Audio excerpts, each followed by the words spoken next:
পাও আক্ৰমণকাৰীয়ে কঠোৰ শাস্তি পাব লাগিবই চেভ পাও আক্ৰমণকাৰীক গ্ৰেপ্তাৰ কৰিব লাগিবই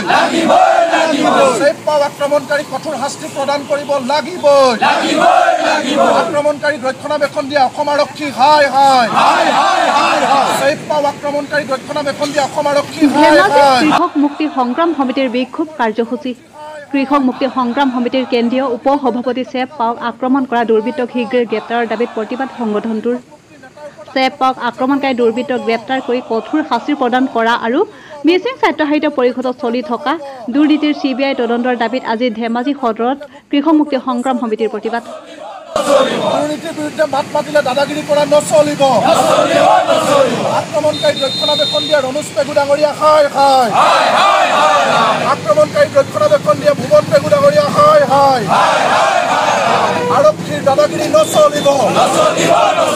আৰক্ষীৰ ৰক্ষণাবেক্ষণ নচলিব চেভ পাও আক্ৰমণকাৰীক গ্ৰেপ্তাৰ কৰিব লাগিবই এই সংগ্ৰাম চলিছে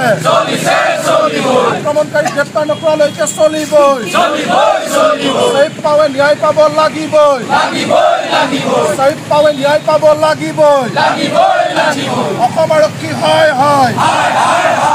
ধেমাজি আৰক্ষী হাই হাই সোণাই পুলিচ গো বেক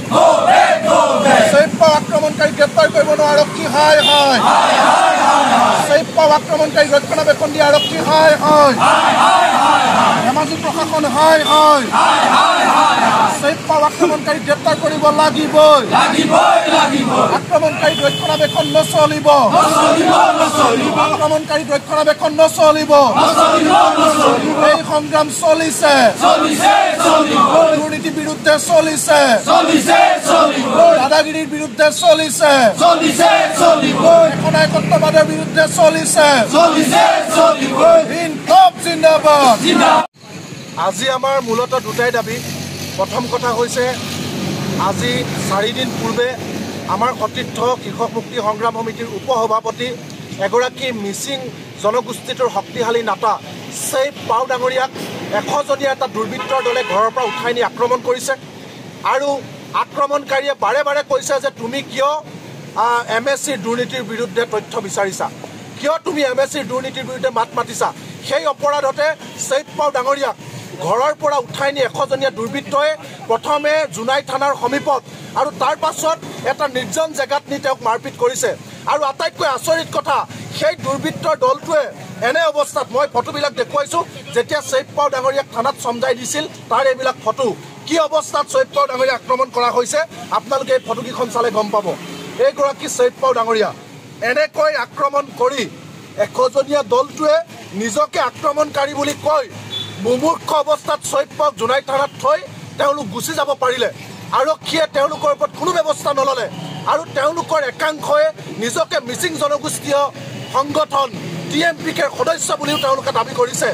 আৰু তাৰ পাছতো কিন্তু এতিয়ালৈকে অসম আৰক্ষীয়ে কোনো ধৰণৰ ব্যৱস্থা এই 100জনীয়া দুৰ্বৃত্তৰ দলটোৰ ওপৰত লোৱা নাই পত্নীয়ে গোচৰ ৰুজু কৰিছে আমি কৃষক মুক্তি